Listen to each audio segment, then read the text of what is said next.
জান্নাতের ভিতরে আল্লাহর নবী দাউদ আলাইহিস সালাম কোরআন তেলাওয়াত শুরু করে দিবেন।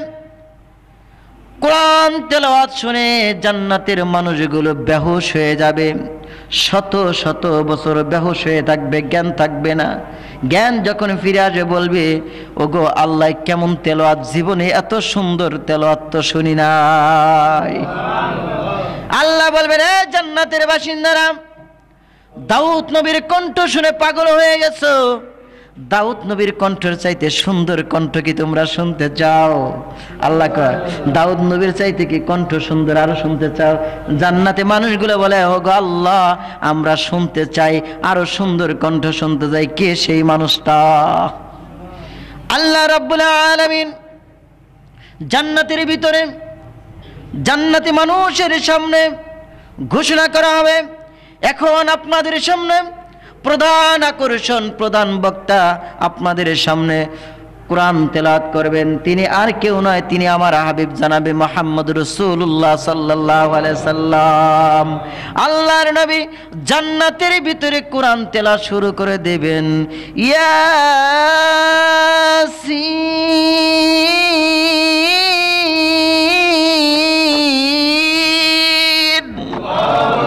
ওয়াল কুরআনিল হাকীম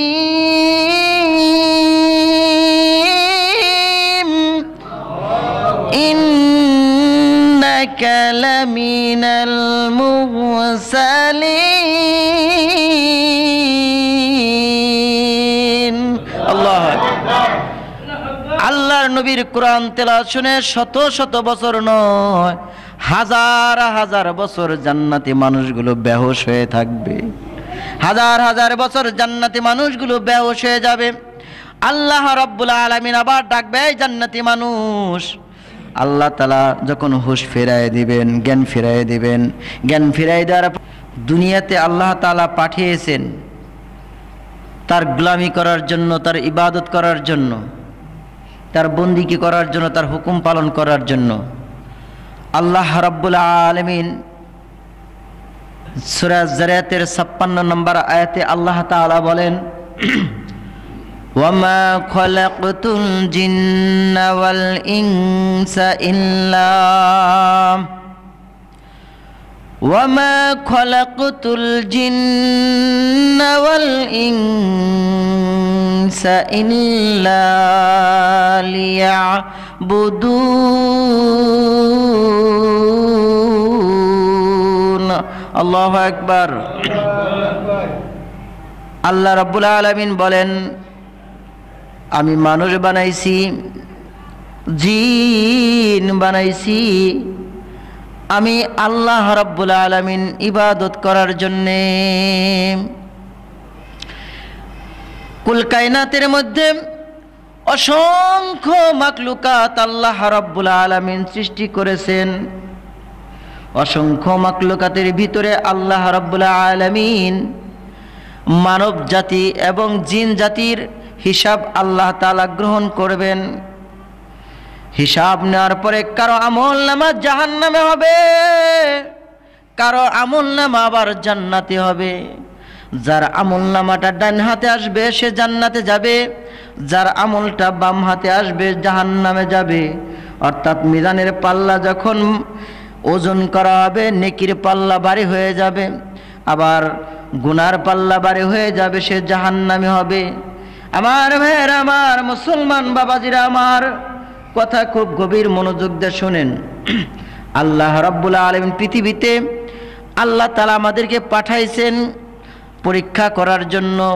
পরীক্ষাটা হলো ইবাদত। পরীক্ষাটা কি? ইবাদত।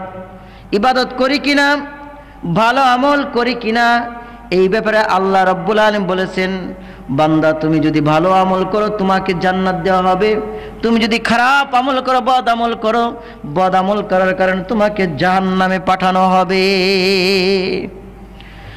আল্লাহ রাব্বুল আলামিন ঘোষণা করেন, ওয়াবাশশিরিল্লাযীনা আমানু ওয়া আমিলুস সালিহাতি আন্না লাহুম জান্নাতিন তাজরি মিন তাহতিহাল আনহার। আল্লাহ রাব্বুল আলামিন বলেন অবাশশিরিল লাযিনা আমানু, ওগো পয়গম্বর আপনি সুসংবাদ দিন, আপনি সংবাদ জানায় দেন যারা ঈমান এনেছে। কে এনেছে? ঈমান যারা এনেছে। আমানু যারা ঈমান এনেছে, আল্লাযীনা আমানু যারা ঈমান এনেছে, ওয়া আমিলুস সলিহাত এবং নেক কাজ করেছে, ভালো কাজ করেছে। ওয়া আমিলুস সলিহাত, আল্লাহ রাব্বুল আলামিন বলে আন্না লাহুম তাদের জন্য রয়েছে। সুবহানাল্লাহ কোন? তাদের জন্য রয়েছে যারা আমল ঈমান আনছে, ঈমান আনার পরে আমি আল্লাহকে বিশ্বাস করেছে, আমার নবীকে বিশ্বাস করেছে, কিতাব বিশ্বাস করেছে, কবর বিশ্বাস করেছে, পরকাল বিশ্বাস করেছে, ভালো মন্দের উপরে ঈমান এনেছে। ঈমান আনার পরে ওয়া আমিলাস সলিহাত নেক কাজ করেছে। নেক কাজ করার কারণে আমি আল্লাহ রাব্বুল আলামিন ঘোষণা দিলাম, তাদেরকে সুসংবাদ দেন। আন্না লাহুম তাদেরকে বলে দেন, আন্না লাহুম তাদের জন্য রয়েছে, আন্না লাহুম জান্নাতিন তাজরি মিন তাহতিহাল আনহার। চিল্লায় কোন আল্লাহু আকবার। তাদেরকে সুসংবাদ দেন, তাদের জন্য রয়েছে জান্নাত। তাদের জন্য কি রয়েছে? জান্নাত রয়েছে। আর এই জান্নাতটা কেমন জান্নাত দেখেন, যেই জান্নাতের তল দেশে আনহার, নাহার মানে নদী প্রবাহিত। সুবহানাল্লাহ, নদী প্রবাহিত, সেই জান্নাতের তল দেশে নদী প্রবাহিত। এই সাধারণ পৃথিবীতে এই নদীর মতো নদী না, যেই নদীর পানি মিষ্ট পানি, খাইলে আর পিপাসা লাগে না। আহারে, জান্নাতের তল দেশে কেমন নদী আল্লাহ তাআলা রাখছে। আল্লাহ বলছে যারা ঈমান আনছে, সৎকর্ম করছে, আনার পরে আমি আল্লাহ ঘোষণা করলাম, সংবাদ দাও ওদেরকে, তাদের জন্য জান্নাত আমি রাখছি। আর জান্নাতটা কেমন তাদের জন্য রাখছি? সেই জান্নাতের নিচে আল্লাহ আমি নদী প্রবাহিত করে রাখছি। সুবহানাল্লাহ। জান্নাতের ভিতরে দুইটা নহর থাকে। কয়টা? আর দুনিয়াতে দুইটা নহর আছে, এই চারটা নহর। এই নহরের আলোচনা আমি এখন করতে পারবো না, এটা সময় আমার সাবজেক্টের বাইরে। জান্নাত আল্লাহ রাব্বুল আলামিন দান করবেন। কাদেরকে দান করবেন? যারা ঈমান এনেছে, ঈমান আনার পরে সৎ কাজ করেছে, তাদেরকে আল্লাহ তাআলা জান্নাত দান করবেন। কিন্তু যারা ঈমান এনেছে, ঈমান আনার পরে সৎকর্ম করে নাই, তাদের কিন্তু জান্নাত হবে না। ঈমান আনছে কিন্তু কাজ করে নাই ভালো, তাদের জন্য জান্নাত হবে না। আল্লাহ বলতেছে দুইটা শর্ত বলতেছে, যারা ঈমান এনেছে এবং সৎকর্ম করেছে, আমি আল্লাহ তাদের জন্য জান্নাত রেখেছি। জোরে কোন সুবহানাল্লাহ, আর চিৎকার মেরে কোন সুবহানাল্লাহ। এই যে একটা সুবহানাল্লাহ বললাম, জান্নাতের ভিতরে একটা গাছ হয়ে গেছে। সুবহানাল্লাহ। আর এই হাদিসের ভাষা কত সুন্দর, যতবার সুবহানাল্লাহ বলবেন ততবার আল্লাহ গাছ দান করবেন। আর এটা এমন একটা গাছ, হাদিসের মধ্যে আসছে জান্নাতের ভিতরে সুবহানাল্লাহর বিনিময়ে যেই গাছটা দিবে, একটা তেজস্বী ঘোড়া যদি সওয়ার করে যদি ঘুরতে যায় সীমানা শেষ করতে পারবে না। সুবহানাল্লাহ কোন। সেই জান্নাত চাই তো আমরা। আজকে হবে জান্নাতের আলোচনা। সুবহানাল্লাহ। জান্নাতের মাস আসতেছে, জান্নাতের মাস আসতেছে, সামনে অগ্রিম একটু জান্নাতের আলোচনা করি। সামনে তো রমজান মাস আসতেছে, জান্নাত কামাই করার লাগে মানুষ পাগল হয়ে যাবে। জান্নাত কামাইয়ের জন্য মানুষ কি হবে? পাগল হয়ে যাবে। রমজান মাস এটা মৌসুমের মাস, ইবাদতের একটা মৌসুম। অতিথি পাখি চিনেন আপনারা? অতিথি পাখি শীতের সময় অতিথি পাখি আসে বিভিন্ন জায়গায়, হাওরে, বিলে, খালে। এই যে মাঝে মধ্যে এখানেও দেখা যায় অতিথি পাখি। এরা সময় মতো আসে। যে আমরা এমন ইমানদার কিছু মানুষ আছি, মৌসুম যখন আসে, অর্থাৎ রমজানুল মুবারক যখন আসে, দেখবেন জীবনে নামাজ পড়ে না, কিন্তু সেও কি করে? মসজিদে আইসা ঢুকে আল্লাহর কাছে হাজিরা দেয়। সুবহানাল্লাহ। জান্নাতের আশা। কিসের আশা? জান্নাতের আশা। কিন্তু দেখেন আল্লাহর ওলি যারা, তারা কি কয়? তারা বলে যে আমি জান্নাত চাই না, ও আল্লাহ আমি তোমাকে চাই, তোমাকে পাইলে আমার আর কোনো কিছুর দরকার নাই। আব্দুল কাদের জিলানী রহমাতুল্লাহি আলাইহি উনি বলতেছেন, আল্লাহ আমি তো জান্নাত চাই না, আল্লাহ আমি তোমার কাছে থাকতে চাই। সুবহানাল্লাহ বলেন। আমি তোমার কাছে থাকতে চাই, তোমাকে পাইলেই আমি সব পাইলাম, তোমার কাছে আমি থাকতে চাই। আমরা জান্নাত চাই তো, ঠিক আছে না? এখন আব্দুল কাদের জিলানীর মতো যদি বলেন যে আমি জান্নাত চাই না, তাহলে তো আমাদের অবস্থা খারাপ হয়ে যাবে। আব্দুল কাদের জিলানী কোথায় আর আমরা কোথায়, বুঝতে পারছেন? তারা হলো আল্লাহর খাস বান্দা, ঈমান আনছে, ঈমানের পরে সৎকর্ম করে তারা। আর আমরা ঈমান আনছি, সৎকর্ম করি, মাঝে মধ্যে আবার কি করি, একটু গুনাহও করি, মজাও লাগে গুনাহ, ঠিক কিনা? কয় রাত ভরে ওয়াজ শুনলাম, হুজুর আইসা মিলাদ পড়াইলো, দোয়া করলো, দোয়া করার শেষ, দোয়া করার পরে কোন জায়গায় থেকে যেন ডেক সেট নিয়ে আইসা, তবলা নিয়ে আইসা গান শুরু করে দিয়েছে, বাবারে তোর দরবারে, আছে না নাই, আছে না এগুলা? এই হলো আমাদের সমাজের পরিস্থিতি। এইরকম জগা খিচুড়ি মার্কা যদি ইমান থাকে তাহলে জান্নাত একটু পরেই পাওয়া যাবে। যাই হোক, তাহলে জান্নাতের আলোচনা করতেছিলাম। জান্নাতটা কেমন আল্লাহ তাআলা দিবে? যেই জান্নাতের নিচে থেকে থাকবে নদী প্রবাহিত থাকবে, সুবহানাল্লাহ, নদী প্রবাহিত থাকবে। দুনিয়ার মধ্যে আপনারা মসজিদে অথবা মাদ্রাসা উপলক্ষে বার্ষিক ওয়াজ মাহফিল করেন কি করেন না? করেন না আপনারা? এই যে দুনিয়া কতজনের আশা, যেই মালিক আমাকে সৃষ্টি করলো, যেই মালিক আমাকে বানাইলো, ওই মালিককে তো আমরা দেখি না, দেখি? কারণ দেখা যাবে না, দুনিয়ার চর্ম চোখ দিয়ে দেখা যাবে না। মুসা নবী আল্লাহকে বলছিল, আল্লাহ তোমাকে আমি দেখতে চাই, একটা নজরে দেখতে চাই। আল্লাহ বলে, মুসা রে তুমি আমাকে তোমার চর্ম চোখ দিয়ে দেখতে পারবা না। মুসা আলাইহিস সালাম আরি করলেন, না আমি দেখতেই চাই আল্লাহ। আল্লাহ জানেন, আসো তুর পর্বতে আসো। নূরের তাজাল্লিতে 40 দিন পর্যন্ত মুসা আলাইহিস সালাম বেহুশ হয়ে পড়ে আসলেন।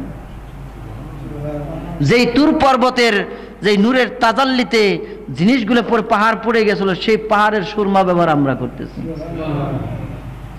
দেখতে চেয়েছিলেন মুসা আলাইহিস সালাম, দেখতে পারছেন? পারে নাই। তাহলে আল্লাহকে দেখতে ইচ্ছা কার কার আছে? হাত তুলে দেখান তো দেখি। আল্লাহ কবুল করো, আমিন। দেখা যাবে ভাই, তবে ওই যে আল্লাহ তাআলা শর্ত দিয়েছে, আল্লাযীনা আমানু, যারা ঈমান আনবে, ওয়া আমিলুস সলিহাত, যারা নেক কাজ করবে, তাদের জন্য রাখছি জান্নাত। আর এই জান্নাতের মধ্যে আমি আল্লাহ নিজে দেখা দিব। আল্লাহ নিজে দেখা দিবে। কেমনে দেখা দিবে?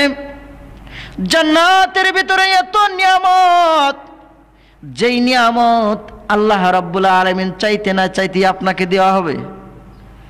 জীবনে পেঁপে খাইছেন, পেঁপের মজা বুঝছেন। জীবনে বাংলাদেশে ডালিম খাইছেন, ডালিমের মজা বুঝছেন, মজা বুঝছেন। আমের মজা বুঝছেন, কাঁঠালের মজা বুঝছেন। ওই জায়গায় যদি আপনাকে কাঁঠাল দেওয়া হয়, আম দেওয়া হয়, আপনি এই এগুলো সরাও সরাও, এগুলো কত খাইছি বাংলাদেশে। আল্লাহ বলবেন না, খাও, খায় দেখোই না, একটু খায় দেখোই না। ওই জান্নাতের ভিতরে যখন আপনি কাঁঠাল খাবেন, আম খাবেন, জাম খাবেন, কলা খাবেন, লেচু খাবেন, খাওয়ার সাথে সাথে এত সুস্বাদু লাগবে, খালি বলুন আল্লাহ এত জীবনে খাইলাম না, এত মজাকে, খালি মজা আর মজা। তো জান্নাতের ভিতরে মজা চাই তো চাই কিনা? চাই তো ইনশাল্লাহ। এই জান্নাতের ভিতরে এত নিয়ামত আল্লাহ তাআলা দিবে। নিয়ামত দেওয়ার পরেও জান্নাতে মানুষগুলো আল্লাহকে বলবেন, আল্লাহ ও মালিক, বড় স্বাদ জাগে তোমাকে দেখার। জান্নাত পাইলাম, জান্নাতের ভিতরে হুর পাইলাম, জান্নাতের ভিতরে সব পাইলাম, নারী পাইলাম, গাড়ি পাইলাম, সব কিছুই পাইলাম। আল্লাহ দুনিয়াতে ওয়াজ মাহফিল শুনছিলাম, তুমি বলে জান্নাতে দেখা দিবা। ও মালিক তোমাকে জান্নাতে দেখতে চাই। আল্লাহ বলে, আরে আমার বান্দার আশা করছে আমাকে দেখবে। আচ্ছা ঠিক আছে, আমাকে যখন দেখতে চাও তাহলে তোমরা একটা কাজ করো, একটা বিশাল সমাবেশের আয়োজন করো, মাহফিলের আয়োজন করো। জোরে কোন সুবহানাল্লাহ। একটা ইসলামী জলসার আয়োজন, মাহফিলের আয়োজন করি, যে আমরা যেরকম মাহফিলের আয়োজন করি।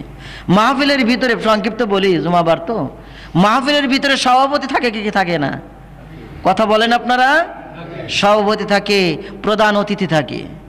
এই জান্নাতের মাহফিলের মধ্যে আল্লাহ রাব্বুল আলামিন প্রধান আকর্ষণ, প্রধান বক্তা, প্রধান অতিথি বানাইলেন আমাদের বিশ্বনবী মুহাম্মদ রাসূলুল্লাহ সাল্লাল্লাহু আলাইহি ওয়াসাল্লাম। জান্নাতের ভিতরে আপনাকে আমাকে গান শোনাবে হুরেরা, সুবহানাল্লাহ বলবেন না? সুবহানাল্লাহ। দুনিয়াতে আরে হারপুরি, লীলপুরি, নালপুরি, কত পুরি দেখে গান দেখে পাগল হয়ে যান। হ্যাঁ, পকেটের টাকা গলে গেলে গুইনা গুইনা গুইনা গুইনা খালি সেটাই, ঠিক কিনা বলেন? আর হুরপুরিরা জান্নাতের ভিতরে আপনাকে গান শোনাবে, যে গান শুনে আপনি বেহুশ হয়ে আপনি জমিনে পড়ে থাকবেন, আরে সে আপনি নিভাইবেন না। তারা কেমন গান শোনাইবে? ইস্তেকবাল দিবে আপনাকে, এমন গান গাইবে তারা। তাই জান্নাতের ভিতরে মাহফিল শুরু হয়ে যাবে। মাহফিলের প্রধান আকর্ষণ, প্রধান বক্তা জানাবে মুহাম্মদ রাসূলুল্লাহ সাল্লাল্লাহু আলাইহি ওয়াসাল্লাম।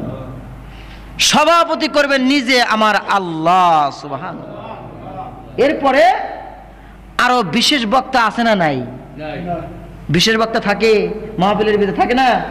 প্রধান বক্তা থাকে, বিশেষ বক্তা থাকে, এরকম বক্তা থাকে। এরকম জান্নাতের ভিতরে বক্তা থাকবে। দুনিয়ার মধ্যে যেমন বিশেষ অতিথি, সভাপতি, বিশেষ বক্তা এরকম থাকে, ওই জান্নাতের মাহফিলের ভিতরে এরকম থাকবে। আর বিশেষ বক্তা থাকবে হযরত দাউদ আলাইহিস সালাম, সুবহানাল্লাহ।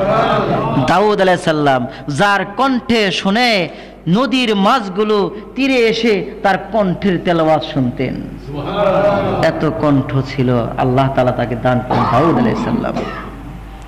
এই দাউদ আলাইহিস সালাম কে সেই দিন মাহফিলের মধ্যে বলা হবে, দাউদ তুমি আমার কোরআন থেকে তেলাওয়াত করতে থাকো, সুবহানাল্লাহ।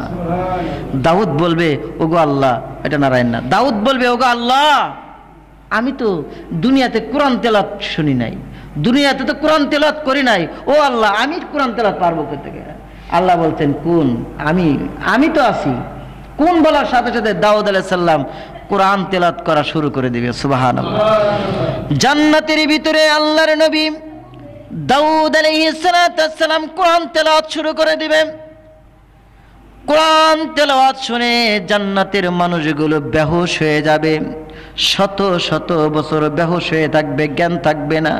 জ্ঞান যখন ফিরে আসবে বলবে, ওগো আল্লাহ কেমন তেলাওয়াত, জীবনে এত সুন্দর তেলাওয়াত তো শুনি নাই।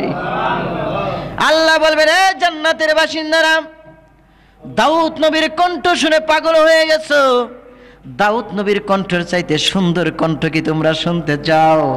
আল্লাহ কয়, দাউদ নবীর চাইতে কি কণ্ঠ সুন্দর আরো শুনতে চাও? জান্নাতে মানুষগুলো বলে, ওগো আল্লাহ আমরা শুনতে চাই, আরো সুন্দর কণ্ঠ শুনতে চাই। কে সেই মানুষটা? আল্লাহ রাব্বুল আলামিন জান্নাতের ভিতরে জান্নাতি মানুষের সামনে ঘোষণা করা হবে, এখন আপনাদের সামনে প্রধান আকর্ষণ, প্রধান বক্তা আপনাদের সামনে কোরআন তেলাওয়াত করবেন। তিনি আর কেউ নয়, তিনি আমার হাবিব জানাবে মুহাম্মদ রাসূলুল্লাহ সাল্লাল্লাহু আলাইহি সাল্লাম। আল্লাহর নবী জান্নাতের ভিতরে কোরআন তেলাওয়াত শুরু করে দেবেন। ইয়াসিন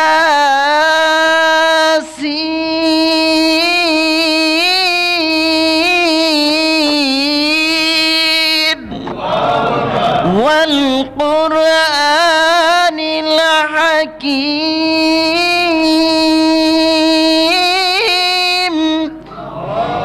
ইন্নাকা লামিনাল মুরসালিন।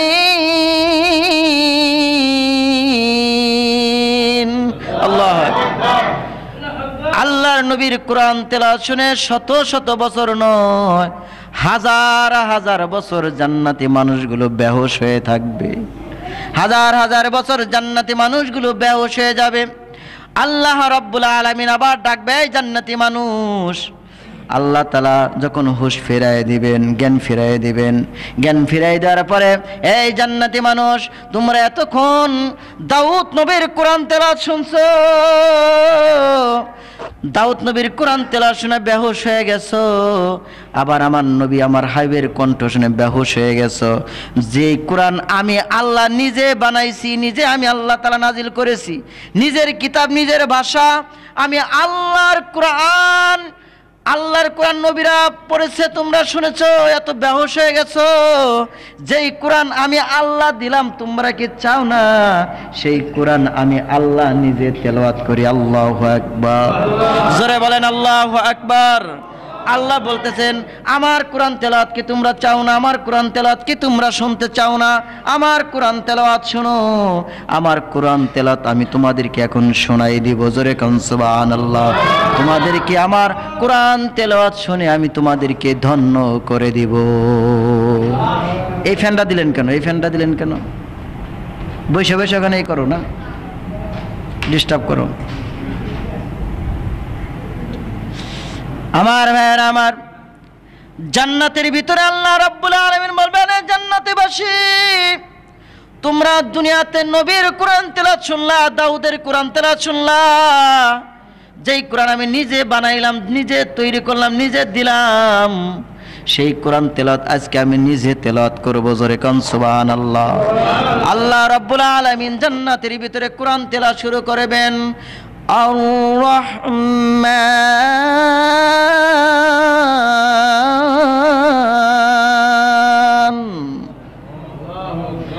আল্লামাল কুরআনা খালাকাল ইনসান।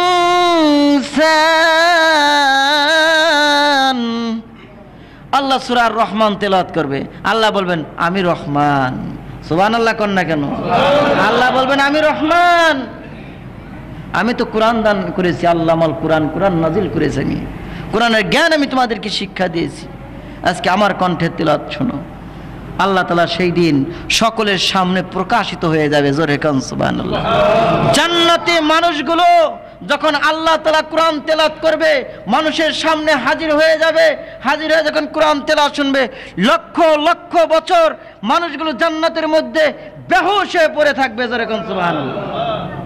কেমন কোরআন তেলাওয়াত! সেই কোরআন তেলাওয়াত শোনার রাজা আছে ইনশাআল্লাহ।